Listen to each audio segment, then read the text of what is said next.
दोस्तों स्वागत है आप सभी का आपके अपने YouTube चैनल बीएस सेंटर में। पॉलिटिकल साइंस का एक इम्पोर्टेंट क्वेश्चन कि भारत में चुनाव सुधार की आवश्यकता और प्रमुख सुधारों का वर्णन कीजिए। भारत में जो चुनाव सुधार की आवश्यकता है उसके बारे में आपको बताना है और प्रमुख सुधार क्या-क्या किए गए इसके बारे में आपको बताना है। ये क्वेश्चन भी आपका इम्पोर्टेंट है। इससे रिलेटेड कुछ क्वेश्चन हम पहले करवा चुके हैं अपने चैनल पर, जाके उसको भी देख सकते हैं। बस सर्च कीजिएगा चुनाव के बारे में, कोई भी चुनाव के बारे में लिख के सर्च कीजिएगा तो आपको मेरा वीडियो देखने को मिल जाएगा। वहां पर सिर्फ लिख देना है बाद में बीएस सेंटर, ठीक है। समझते हैं इस क्वेश्चन के आंसर को। इसमें क्या कहा जा रहा है? कहा जा रहा है कि भारत विश्व का सबसे बड़ा लोकतंत्र है, जहाँ चुनाव लोकतांत्रिक व्यवस्था की आधारशिला है। जहाँ पर क्या है, तो क्योंकि ये एक लोकतांत्रिक देश है तो चुनाव लोकतांत्रिक व्यवस्था का एक आधारशिला है। चुनावों के माध्यम से जनता अपने प्रतिनिधियों का चयन करती है, लेकिन समय के साथ चुनाव प्रक्रिया में धन बल, बाहुबल, भ्रष्टाचार और अपराधीकरण जैसी समस्याएं उभर कर सामने आई। लेकिन चुनाव पहले बहुत ही अच्छे से हो रहा था, लेकिन जैसे जैसे बढ़ता गया तो उसमें क्या है, तो धन बल का प्रयोग होने लगा, बाहुबल का प्रयोग होने लगा, भ्रष्टाचार हो गया, जो अपराधीकरण है वो बढ़ने लगा। ये सारी समस्याएं क्या है, तो सामने आई। इसलिए चुनाव सुधार की आवश्यकता महसूस की गई। इसलिए चुनाव में सुधार की आवश्यकता महसूस की गई ताकि चुनाव अधिक निष्पक्ष, पारदर्शी और विश्वसनीय बन सके। ताकि क्या है, तो चुनाव है वो अधिक निष्पक्ष बन सके, पारदर्शी और विश्वसनीय बन सके। पहले अगर मान लीजिए कागज में वोटिंग होता था, ठीक है, तो उसमें क्या हुआ, धन बल आ गया, पैसा देकर के लोगों से वोट खरीदा जाने लगा। उसके बाद क्या, बाहुबल आ गया। बाहुबल का मतलब जबरदस्ती वहां पर आप खड़े हो जाइए और आपके लिए वोट कोई उसका जो पार्टी वाला आदमी वो खुद मार लेगा। तो इस तरह से कुछ होने लगा, जिसके कारण क्या, तो चुनाव का जो व्यवस्था उसमें सुधार का जरूरत पड़ा। हम लोग यहाँ पर देखेंगे चुनाव सुधार की आवश्यकता क्यों पड़ी, चुनाव के सुधार की जो आवश्यकता है वो क्यों पड़ा। पहला है धन बल का बढ़ता प्रभाव। धन बल का बढ़ता प्रभाव देख करके चुनाव की जो चुनाव का व्यवस्था उसमें सुधार की आवश्यकता पड़ी है। कहा जा रहा है कि चुनाव में अत्यधिक धन का उपयोग किया जाता है। चुनाव में क्या है, तो अत्यधिक धन का उपयोग किया जाता है, जिससे गरीब और ईमानदार उम्मीदवार पीछे रह जाते हैं। जो हकीकत में काम करने वाले लोग हैं, जो गरीब है लेकिन ईमानदार उम्मीदवार है, वो पीछे रह जाते हैं। पैसे के बल पर वोट खरीदने और प्रचार करने की प्रवृत्ति बढ़ती है। यह लोकतंत्र के मूल सिद्धांत समान अवसर को कमजोर करता है। इसलिए धन के प्रभाव को नियंत्रित करना आवश्यक है।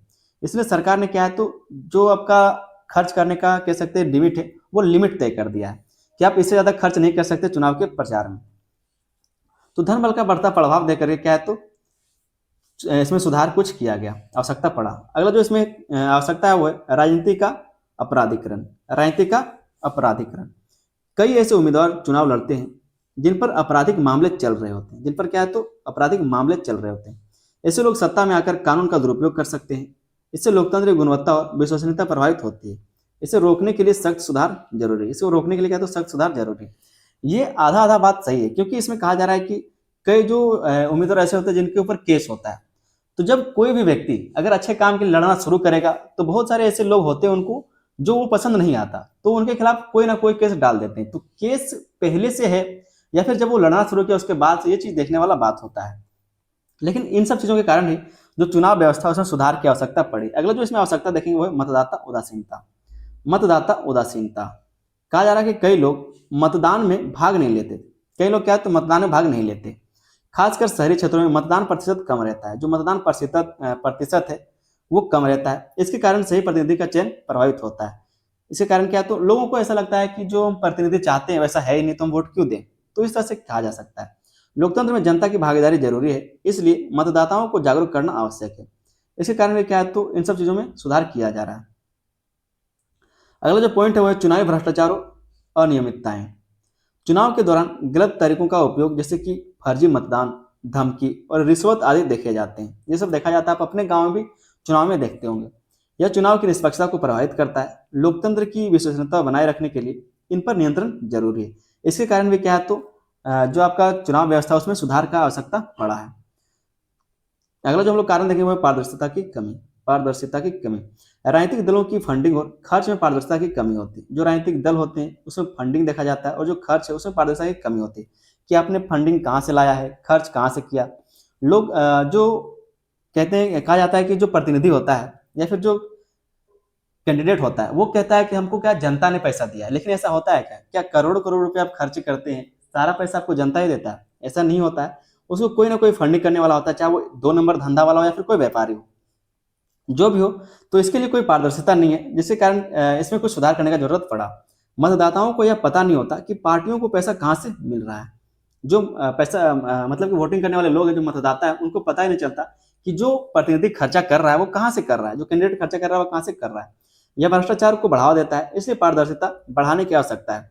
मान लीजिए अगर कोई कैंडिडेट खड़ा है तो उसको कोई 2 करोड़ दे दिया पैसा, तो जब ये चुनाव जीतेगा तो किसका बात सुनेगा, लोगों का बात सुनेगा या फिर जो इसको चुनाव में पैसा दिया था उसका बात सुनेगा, इसी का बात सुनेगा। तो जब लोगों को पता ही नहीं चलता तो वो क्यों वोट करे। क्लियर होना चाहिए कि ये चुनाव कैसे लड़ पा रहा है, ये सारी चीजें होनी चाहिए। आगे इसमें कहा जा रहा है कि तकनीकी और प्रबंधन संबंधी समस्याएं, तकनीकी और प्रबंधन संबंधी समस्याएं भी आई, जिसके कारण इसमें सुधार की जरूरत पड़ी। चुनाव प्रक्रिया बहुत बड़ी और जटिल होती है, जिसमें कई बार तकनीकी और प्रशासनिक समस्याएं आती हैं। मतदाता सूची की त्रुटियां, मतदान केंद्रों की कमी आदि समस्याएं देखी जाती हैं। इसके चुनाव की गुणवत्ता प्रभावित होती है, इससे क्या होता है, चुनाव का गुणवत्ता प्रभावित होता है। इसलिए बेहतर प्रबंधन और तकनीकी सुधार जरूरी है। और ये सब कारण, जिसके कारण चुनाव व्यवस्था में क्या है तो सुधार की आवश्यकता पड़ी है। आगे हम लोग देखते हैं कि भारत में प्रमुख चुनाव सुधार क्या क्या किए गए। अब आवश्यकता आपको पता चल गया, अब इसका सुधार क्या क्या किया गया उसके बारे में आप समझिए। पहला, इलेक्ट्रॉनिक वोटिंग मशीन, जो आपका ईवीएम होता है उसका उपयोग किया जाने लगा। पहले कागज पर होता था, अब ईवीएम का शुरुआत हुआ। चुनाव प्रक्रिया को तेज और पारदर्शी बनाने के लिए ईवीएम का उपयोग किया गया। क्या तो ईवीएम का उपयोग किया जाने लगा, ताकि आप क्या करें, जो व्यक्ति वोट देगा एक ही बार में देकर के जा सकता है, कोई दूसरा उसका वोट नहीं दे सकता, और एक व्यक्ति एक ही बार वोट दे सकता है। इससे फर्जी मतदान और गिनती में गड़बड़ी की संभावना कम हुई, क्योंकि वहां पर जो और लोग बैठे हुए रहते हैं, जो वॉलेंटियर लोग होते हैं वो वहां पर बैठे हुए रहते हैं। एक व्यक्ति को एक ही बार पास से जाता है और एक बार आप बटन दबाएंगे तो आपका काम हो गया, आप एक बार वोट दे दिए, दोबारा दबाएंगे तो वो फेल हो जाएगा, खत्म हो जाएगा। मतगणना भी जल्दी होती है, यह आधुनिक तकनीक का प्रभावी उपयोग, और इससे क्या होता है तो मतगणना भी जल्दी हो जाता है, तुरंत गिना जाता है इससे। दूसरा इसका जो सुधार किया गया वो था वीवीपैट, जो वीवीपैट प्रणाली उसका उपयोग किया जाने लगा। ईवीएम के साथ वीवीपैट जोड़ा गया, जिसमें मतदाता यह देख सकता है कि उसका वोट सही उम्मीदवार को गया है। ठीक है, आप जो भी लोग इस वीडियो को देख रहे हैं, जिसमें से भी कोई भी लोग अगर आप लोगों ने वोट दिया है तो आपको पता होगा कि एक ईवीएम रहता है, ठीक है, इतना बड़ा, वहां पर सभी उम्मीदवारों का चुनाव चिन्ह और नाम लिखा हुआ रहता है, और उसके साथ एक वीवीपैट यहाँ पर रखा रहता है। अगर आप इस बटन को दबाएंगे तो आपने किसको वोट दिया है उसका फोटो यहाँ पर आ जाएगा, उसका उम्मीदवार का नाम यहाँ पर आ जाएगा, उसी को बोलते हैं जो वीवीपैट है, वो मशीन वही होता है। ठीक है, यह पारदर्शिता और विश्वास को बढ़ाता है, यह चुनाव प्रक्रिया को अधिक विश्वसनीय बनाता है। तो इस तरह से कुछ सुधार इसमें किया गया है। तीसरा जो इसमें सुधार हम लोग देखेंगे वो है आचार संहिता। आचार संहिता, ठीक है, चुनाव के दौरान राजनीतिक दलों और उम्मीदवारों के लिए आचार संहिता लागू की जाती है, मतलब वो पावर में नहीं रहते, सत्ता में नहीं रहते, इससे वे नियमों का पालन करते हैं और अनुचित गतिविधियों से बचते हैं। जो अनुचित गतिविधि है उससे वो बचते हैं, क्योंकि जब आचार संहिता लागू किया जाता है तो सारा नागरिक एक जैसा होता है, कोई पावर में नहीं रहता। जो सिर्फ संवैधानिक पद पर है सिर्फ वही रहेगा, बाकी जो प्रतिनिधि है, जो जिनको लोगों ने चुना है, वो किसी पद पर नहीं रहेगा, उसका कोई कह सकते हैं कि एक व्यक्ति, एक नागरिक से ज्यादा उसका कोई वैल्यू नहीं होता उस टाइम। यह चुनाव को निष्पक्ष बनाने में सहायक है। तो आचार संहिता लागू करने सब क्या तो सुधार किया गया। चौथा जिसमें सुधार देखने को मिलता है उम्मीदवारों की जानकारी का खुलासा।